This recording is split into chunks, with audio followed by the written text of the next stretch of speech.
मेरा तो ख्याल है उमर बेटा, जो तुम लंदन में करना चाह रहे थे वही सब कुछ यहीं इसी कंपनी में करवा कर मेरी तरफ से खुली इजाजत है। मैं ना आयजा को और ना ही इस कंपनी को नुकसान पहुंचाने दूंगा तुम्हें।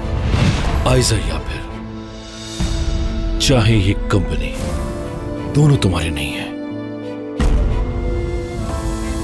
बस कुछ दिनों की बात है, वक्त आने पर सब कुछ खत्म हो जाएगा। फातिमा कैसी औरत है? जी फरमाइए खालदा साहिबा। ये क्या है? फातिमा फातिमा फातिमा, मेरा दिमाग खराब करना चाहती है।